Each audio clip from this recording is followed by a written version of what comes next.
Rolling in Good Morning Anambra Weekend Edition, and now we'll have a topic of discussion, which is tackling environmental hazards. That's exactly what we want to look at this morning. And to help us look at this, we'll have the Honorable Commissioner for Environment, Anambra State, Architect Mike Okonkwo, joining us this morning. Welcome. Good morning. Good to have you, Honorable Commissioner. And I still have Dave Okwasloo with me. Right, yeah. Okay. And maybe the things we talked about during the community for stories would set the pace for this discussion. Actually, Shabi, I told you that since we have started talking about this, we're going to have an expert now to help us look at environment generally. And we know that many environmental problems are man-made, stemming from improper disposal of hazardous materials and fossil fuel emissions. A study has shown that about 3.2 billion metric tons of carbon dioxide were released into the environment every year. They are released into the environment every year. Can you imagine? Are we not in trouble? But let's see how the experts are going to handle it to make sure that we are safe and alive in this environment that we find ourselves. Honorable Commissioner, you're welcome. Thank you again. Could you please give us an overview of our environment generally in Anambra State? Okay, well, good morning, everybody. In Anambra State, the environment has been a big challenge because of lack of knowledge by people on how to handle certain things or even how to behave so that the environment will be kept clean, healthy, and then sustained as such. The biggest problem we have, of course, is the erosion problem, which, of course, is caused by several man-made things, the biggest of which is improper termination of drainages. And then, of course, blockage of drainages, which then diverts water through where it shouldn't be and then causes erosion. And the list goes on and on. And then, of course, we have the challenge of waste disposal itself. The state has done its part by having designated dump sites. We have 5 of them in Anambra State. The biggest of them is on Owerri Road in Onitsha. We have one in Nkwele Zunaka, another in Awka here, and then we have another yet in Newi, and another designated one in Agwata. The idea is that people take their wastes properly tied in a bag, then take them to designated transfer stations where we put waste bins, and then the contractors will then take that waste from the transfer stations, which are the waste bins, and then take them to the proper dump sites. Then, of course, we have another issue of the gaseous discharge, which we call affluent discharge. Anambra State, unfortunately, has this badge that nobody wants. Okpoko had been identified as one of the worst polluted cities, or in fact, the worst polluted city in the world, and we have been doing things to change that situation. Right. So that's the overview. Still on that overview, you mentioned Okpoko, talking about emission and air pollution.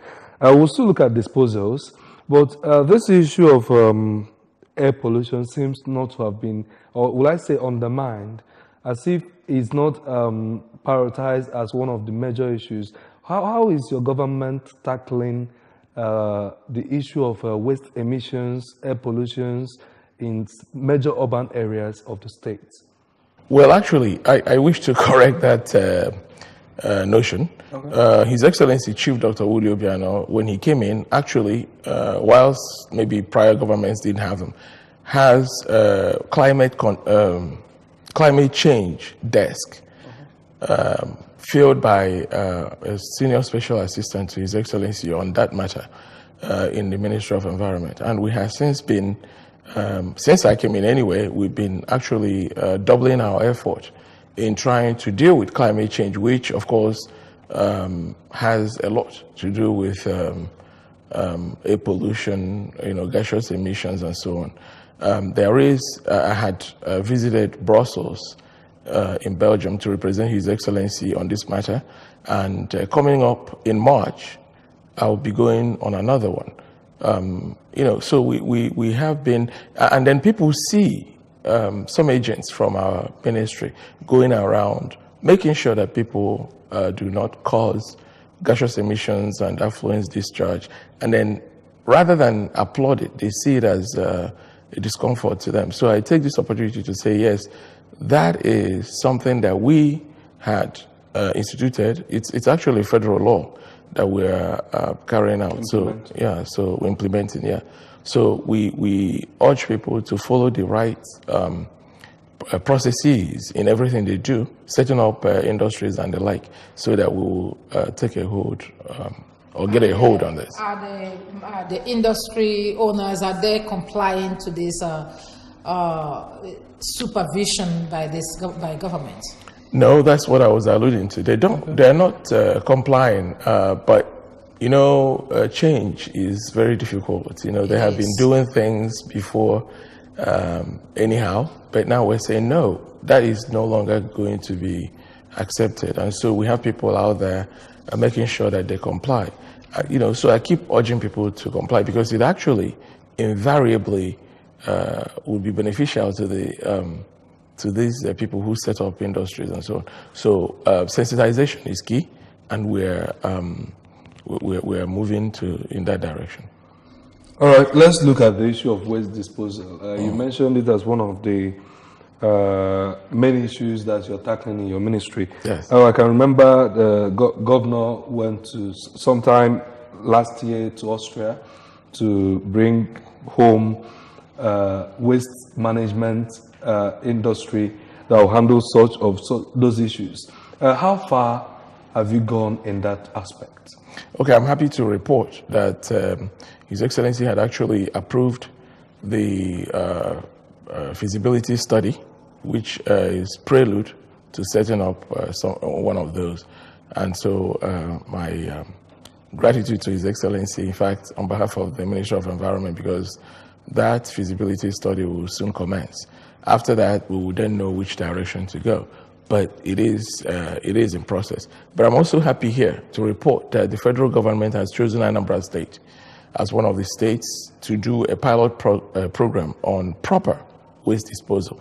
And for that, I too will be going sometime, maybe I think it's third week of February, to Canada, accompanying some other 4 other states to Canada, where we were to look at a setup there which Nigeria wishes to also use here, and Anambra State is one of the 5 states chosen for this pilot program. So we're excited. Very much excited indeed. Well, we can't stop talking about the environment, because it has a direct bearing on the way we live our lives. Okay, if we talk about it tomorrow, next tomorrow, and so on, it will never be too much. I know we have talked about our local ways of disposing waste in the state. We would like to go back to that, because some of us are still in the hinterland, and Chezozia can you see maybe before. No way can see Bokonya if you have full lubing when down I work with the swap and all the rest of things. Let the Honorable Commissioner now come in and tell our people how to live in our local places to make sure that our environments are safe. Okay, so quickly, let me just run by Anambra the way we are doing waste collection in Anambra State. In the major cities, vis-a-vis Onitsha, Awka, Nnewi, Ekwulobia, which is in Agwata, and then some other emerging cosmopolitan areas, like some parts of Ihiala, some parts of Urumba, north and south, and then of course Obaru area. So those areas, we have contractors who collect the wastes from the transfer stations, like I said, where we have waste bins. Then we have, of course, in Awka, it's totally being done by Anambra Waste Management Agency, which is ASWAMA. But then we have, and I'm glad that you brought up this, because people don't know how we're dealing with the the hinterlands, where maybe the tippers cannot go, or the compactors, or even the swing arm trucks. So what we have in those areas is what the agents that we call pay direct, they collect the levies and then they remove the waste. So people still have to collect their wastes and put out in the designated area. Sometimes it's in front of their properties or in front of their businesses. And then these people will pick these things up and then take them properly to the properly designated waste dumps. Now, I see people doing indiscriminate dumping. I've come on this show and asked for Anambra to comply and not dispose indiscriminately. Yes, you alluded to the fact that right? And compost.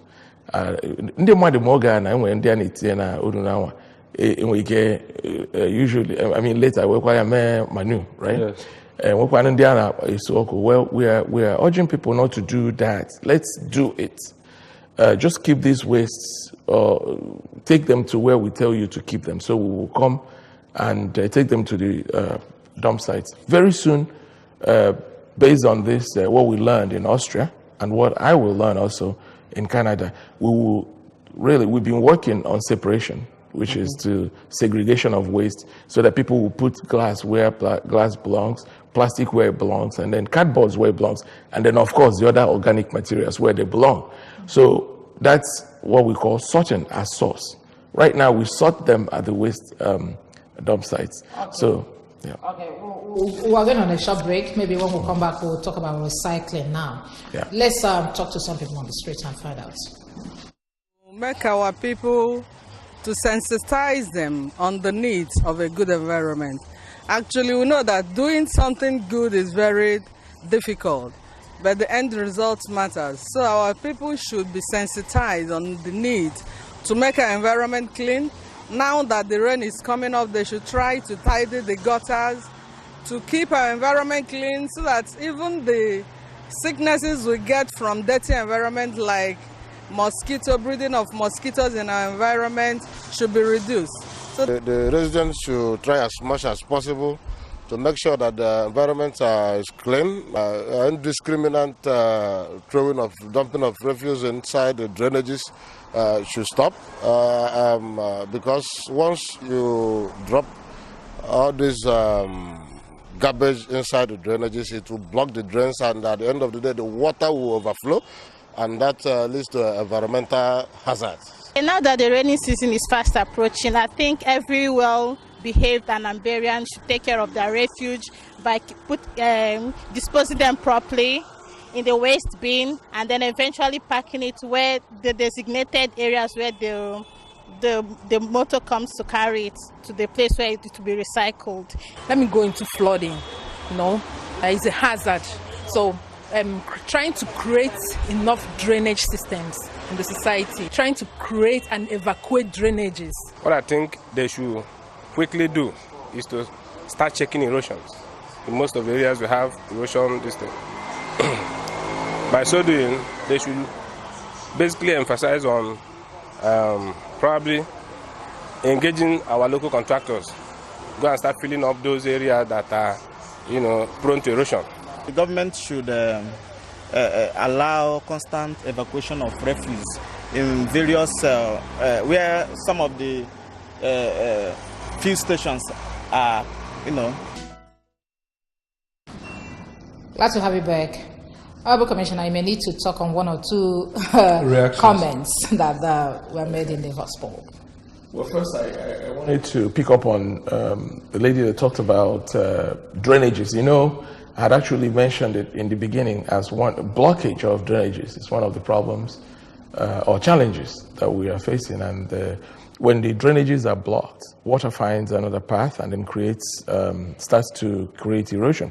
So we have done a lot of desilting during the rainy season past. But now we wanted to do, or His Excellency Chief Dr. Willoughby had actually urged the Ministry of Environment to embark on desilting, which is to remove debris and blockages from the drainage channels. So when the rains come, water will find its channels. So that's one. But people have to also help. That's the government now I talked about. But the people have to help by partnering with us, by making sure they do not put or drop any wastes in the drainage channels. There is a method to our madness sometimes. Recently, or maybe not too recently, in the beginning of this second tenure, we embarked on removing street traders from the streets, and people thought we were just being not nice, but truly we were doing it for the health and well-being of the Anambra. Because when people trade on the streets, they trade on top of the gutters. They throw things into the gutters, especially people selling, vegetables, people selling corns, roasted corns on the streets, and the like. They throw in the plastic sachet, the sachet water containers that they have used, and so on and so forth. There is a law against street trading, and then we move them from doing that. So checking of the erosion, which is something that they mentioned here, we have 4 ways we deal with erosions. Direct intervention by the state government, and then partnership intervention with the federal government, ecological fund, and of course, tripartite partnership with the World Bank, the UN Habitat, and of course federal government and state government, federal government and state government under what we call new map. So these are ways that we check. But the best thing about erosion is to prevent it from forming in the first place. So we're saying, before you build, go and get your approval so that we will check to make sure that you have done the right things, set back properly, and do not channel your waters improperly or terminate your drainages improperly. Yeah. So when you talk about refuse disposal, actually it should be a partnership between government and the people. Yes. Let's now look at the issue of recycling.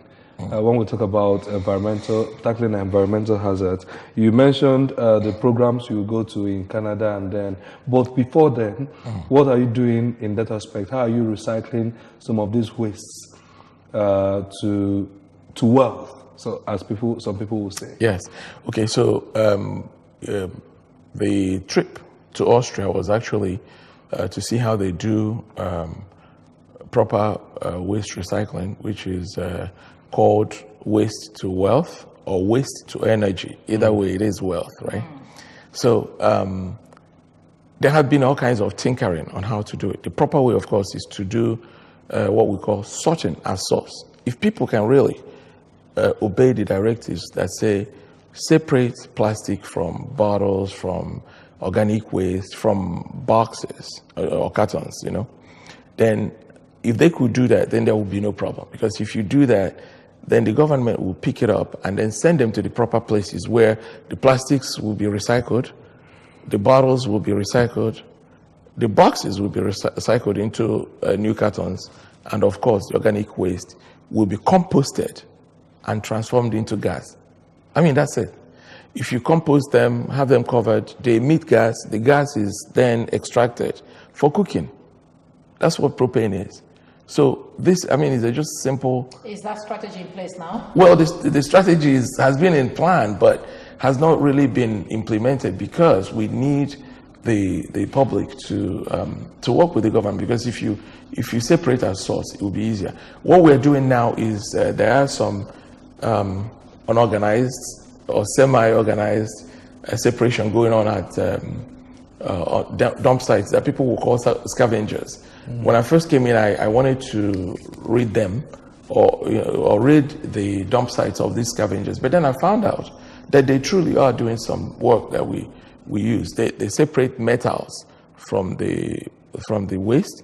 They separate plastic and bottles and so on. So that's also ways of their own livelihood. Yeah. So I allow that. What I've done now is to put them into proper organizations so that people who come from outside to pick on these byproducts will do that. And so that's what, in fact, so I cannot say that we are doing it, but albeit not necessarily the proper way we wanted to do it.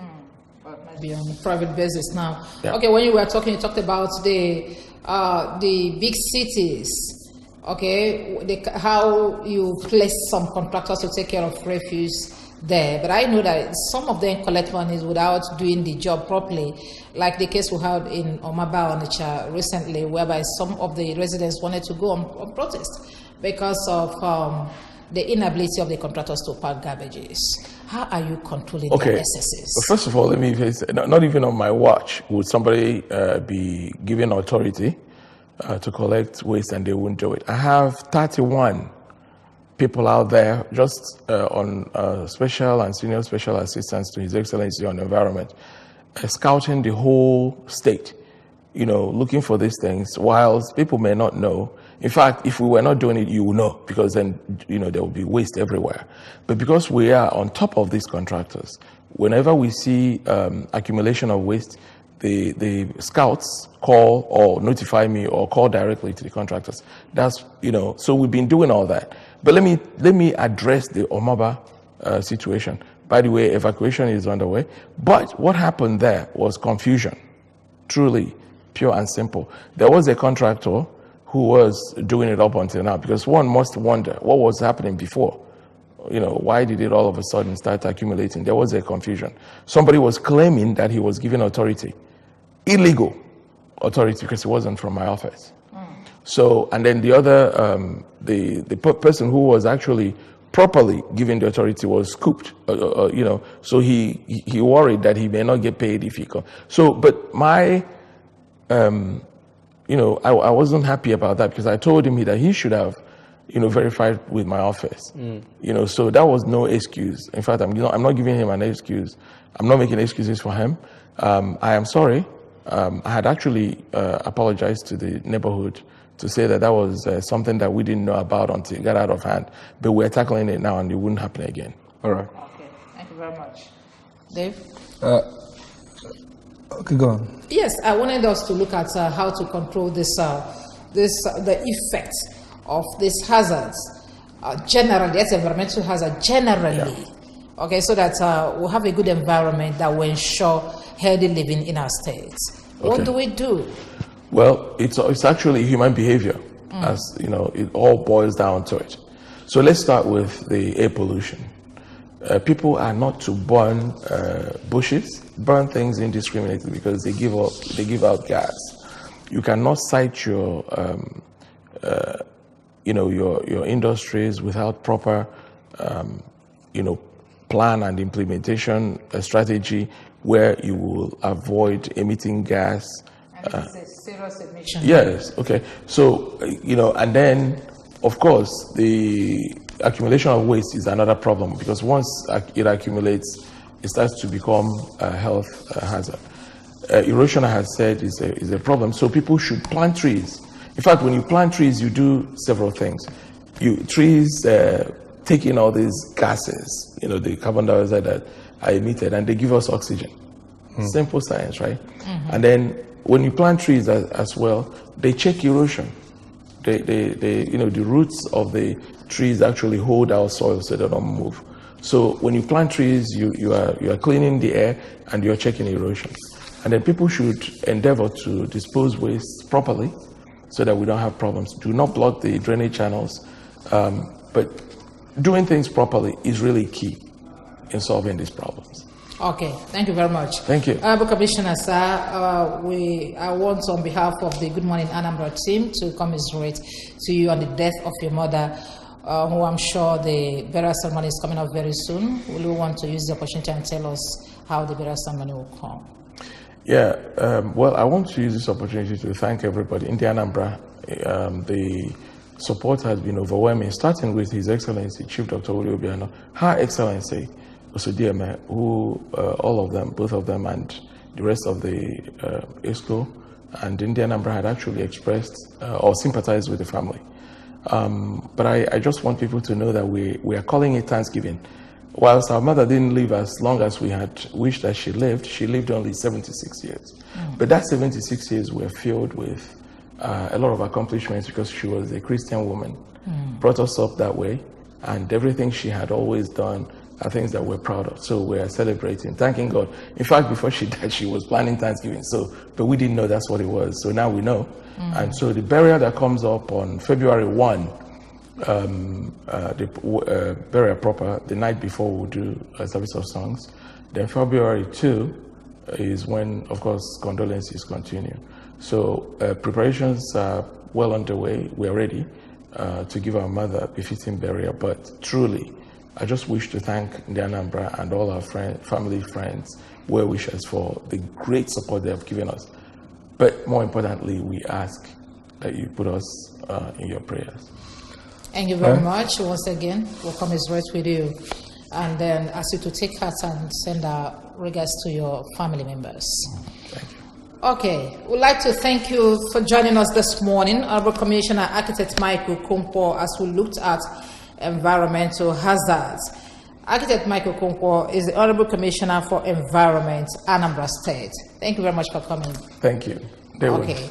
And we must go. I've been around with Dave Okwasile. Yes, it's been an exciting one since we started. I think today we looked at very important issues, especially tackling environmental hazards, which cuts across what government will do to what you as a person should do in your own vicinity.